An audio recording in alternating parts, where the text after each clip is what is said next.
속보로 올라왔던 최상목 권한대행, 내란 권한대행의 탄핵 추진 소식에 대해서 마침 우리 당에서 이제 이연희 의원님께서 나와주셔서 아마 당내 그때 의총 분위기와 지도부 일임 또 오늘 이런 결정 과정에 대해서 아주 소상히 말씀 주실 수 있을 것 같습니다.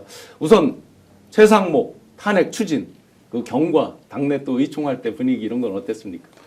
뭐 최상목 대행이 그 권한대행으로 그 이제 승계를 하면서 처음부터 헌법과 법률을 지키지 않는 행태가 좀 처음부터 지속이 됐거든요. 그런데 처음에 그 헌법재판관 그 3명 중에 2명만 임명하고 이제 1명을 임명을 안 했는데 이제 마은혁 재판관에 대한 임명을 지속적으로 촉구했고 국회의장도 촉구하고 이렇게 했는데 결국 이제 권한쟁의 심판까지 간 거 아니겠습니까? 근데 헌법재판소에서 판결을 했는데 그마저도 이행하지 않는 그런 행태를 보면서 이거는 그 위헌의 정도가 너무 심각하다. 위법의 정도가 심각하다. 그래서 뭐 내란 대행이라는 별칭도 있지만 위헌 대행, 네. 위법 대행이라는 별칭도 네. 저희 민주당 의원들을 많이 사용을 하고 있는데 아마 그런 위헌 대행, 내란 대행, 위법 대행에 대한 탄핵 논의는 아마 3주 정도 전부터 계속 있었습니다. 네. 그런데 소속 의원들 중에서 그 최상목을 탄핵해야 된다는데 이견을 다는 의원들은 없고 단지 이것이 이제 현재 시점에서 제일 중요한 사안은 윤석열에 대한 탄핵이 가장 중요하기 때문에 거기에 집중을 해야 된다. 그래서 거기에 집중하는데 이것이 어떤 영향을 미칠지, 여론에는 어떤 영향을 미칠지, 그리고 만약에 이것이 조기 대선으로 갈 경우에는 또 이것은 어떤 영향을 미치게 될지 이런 것들에 대해서 그 영향을 분석하면서 좀 시기를 그 선우를 좀 보자. 뭐 이런 부분에 대한 좀 논란들이 한 2, 3주 계속 지속이 됐었죠. 네. 그러다가 이제 엊그제 그 의총에서 최종적으로 지도부의 그 탄핵 문제에 대해서 위임하기로 결론을 내렸고 오늘 저희 박찬대 대표가 탄핵을 이제 발의를 하겠다 이렇게 했는데 발의한다고 바로 통과되는 것은 아니고 이제 본회의가 열려되니까 그렇죠. 본회의가 지금 다음 주 목요일 날 예정돼 있거든요. 그래서 이제 일단 오늘 발의 작업에 들어가게 되면 사명을 받아서 이제 그 다음에 이제 그 본회의에 이제 상정을 해야 되는데 그런 또 과정에서 또 기간이 있기 때문에 그런 기간 동안에 또한 뭐 민주당에서는 계속 여론화 작업이랄지 그 마은혁 재판관 임명에 대한 촉구랄지 이런 행동들은 계속 해 나갈 겁니다. 그럼 의원님 그 다음 주 월요일 날이 이제 한덕수에 대한 그 지금 이제 선고를 예고를 하고 있잖아요.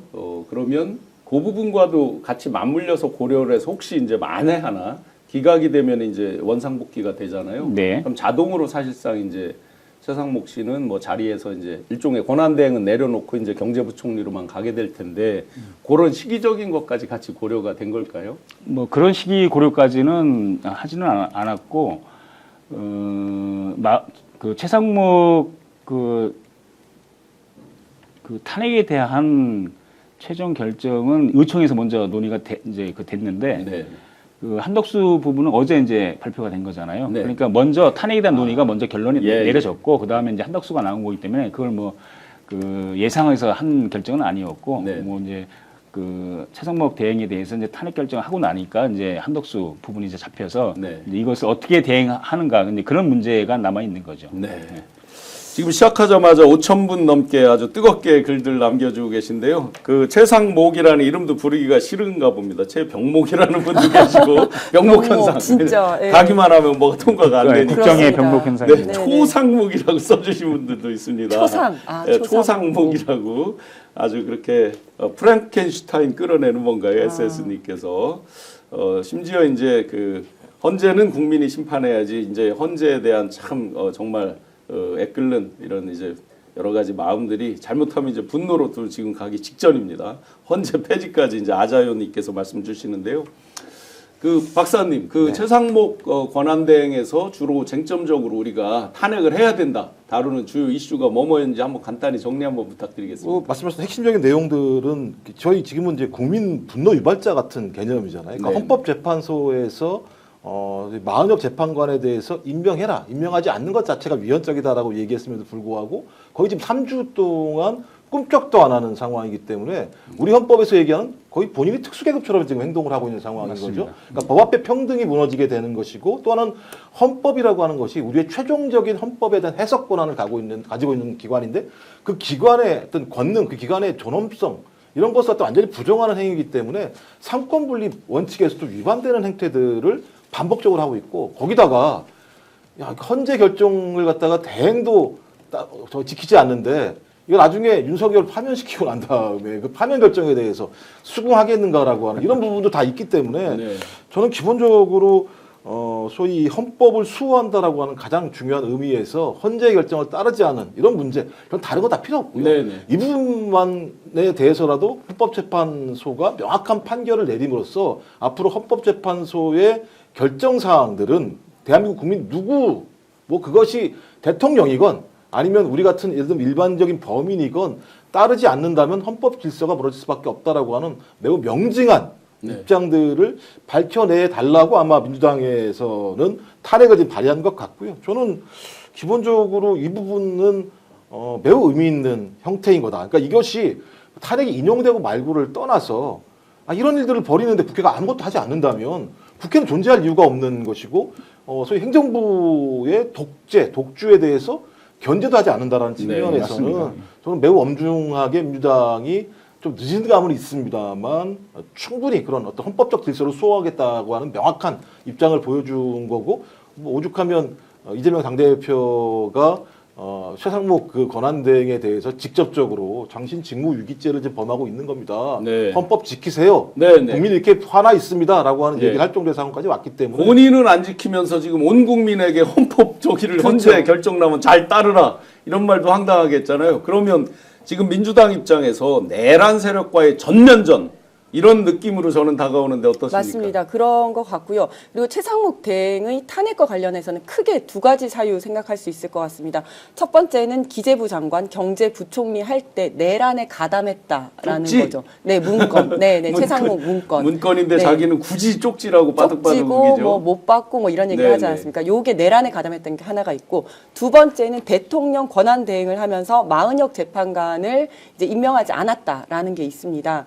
그런데 여기에 대해서 한 가지 법적 쟁점이 있는 게 의결 정족수 논란이 있지 않습니까? 네, 네. 그래서 대통령 대행 같은 경우에는 이제 저쪽에서 주장하는 거는 200명이 찬성을 해야 된다. 국회의원 200명이 찬성을 해야지. 한덕수 그 탄핵할 똑같이. 때 네, 그렇게 얘기했었죠. 아, 요번 이제 그런데 최상목도 마찬가지로. 최상목도 대통령 권한 네네. 대행이기 때문에 200명이 찬성했어야 한다, 찬성해야 된다라는 주장이 있을 거고 또 이제 아니다. 한덕수와 마찬가지로 150명이면 된다, 과반수면 된다라는 쟁점이 있을 겁니다.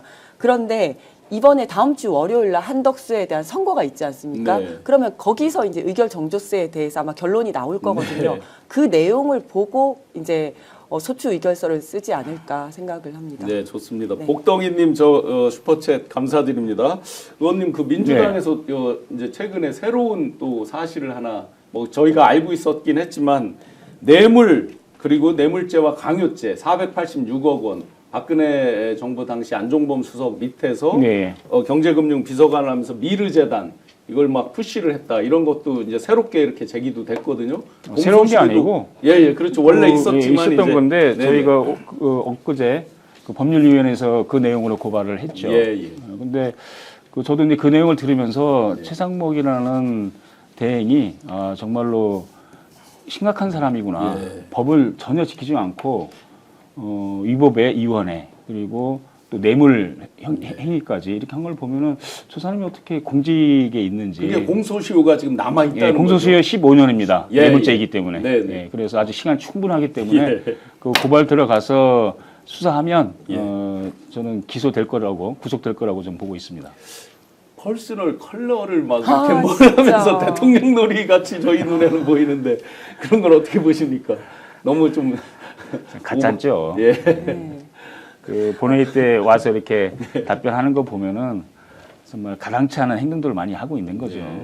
그래서 싸우자고 네. 하는 것 같기도 하고. 공직자는 정말 그 헌법을 준수하고 수호할 그런 의미가 있는 건데 네. 그런 것에 대해서 전혀 그런 것을 하지 않으면서 국민이 왜 또 군림하려고 하라고 그런 점에서 공직자의 기본 그 자세가 안 돼 있다 이렇게 좀 보고 있습니다. 위원장님 요새 난가병이라고 아, 들어보셨어요? 그렇죠.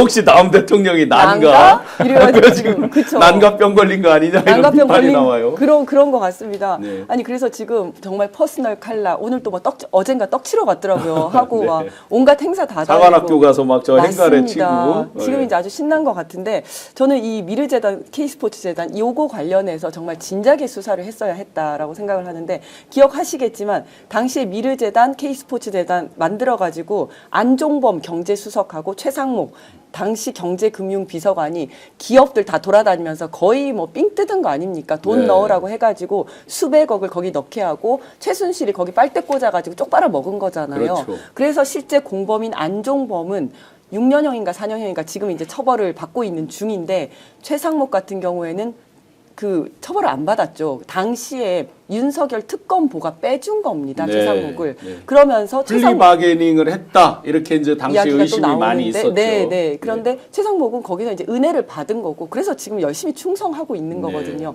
그래서 이 부분에 대해서는 당연히 이제 수사가 들어가야 된다. 네. 네, 이미 이제 고발은 다 하신 거죠. 예, 고발돼 있습니다. 예. 가장 중요한 게 이제 마은혁 불임명인데 만약에 이제 그 요거 하나로도 충분하다 노종면 의원님도 말씀을 주셨어요. 한덕수가 만약에 돌아오면 마은혁을 임명할 거다. 또 이런 우려를 또 일각에서 바로 또 하더라고요.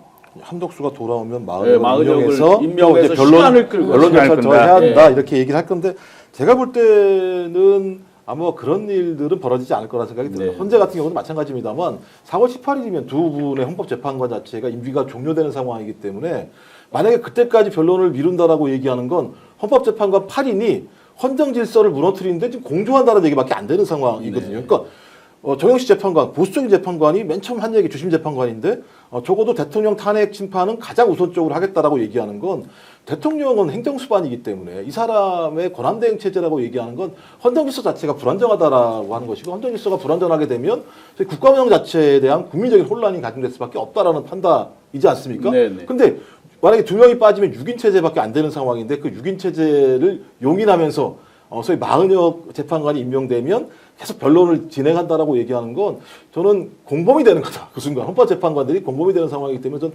그런 일은 없을 거라 생각이 드는데 최상목은 또 어떤 짓을 할지 저희가 알 수 없는 거죠. 지금까지 최상목의 행동을 보면 다 아시는 거지 않습니까? 자기는 네. 헌법재판소에서 재판관 임명하라고 얘기했는데 3주 동안 아무것도 안 따르다가 갑자기 국민들한테 탄핵 심판 문제와 관련해서 대통령에 대한 탄핵의 어떤 결정이 나오더라도 승복해야 됩니다라고 얘기하는 말도 안 되는 네. 저 같으면 진짜 부끄럽고 뭐 예서라도 그런 얘기를 안 할 텐데 그냥 그거 대놓고 뻔뻔하게 얘기를 하는 상황이더라고요. 네. 저는 뭐 이후에 나오겠습니다만 저는 한덕수 그 국무총리에 대한 탄핵 어떤 심판에 대한 선고기일이 설정됐다라고 얘기하는 건 기본적으로 헌재에서 윤석열 파면에 대한 공감대가 확보됐기 때문에 저는 기일을 설정했다고 생각이 들기 때문에 네. 그 외의 문제는 제가 볼 때 잔가지니까 국민들 힘들어하세요. 그런 얘기는 제가 볼 때 빼고 그냥 큰 가지만 파면만 시키면 되지 저희가 뭐 윤석열. 한덕수 탄핵 파면. 네, 뭐 민주당에서 아주 강하게 내란 동조 세력들과의 전면전이라고 생각을 합니다.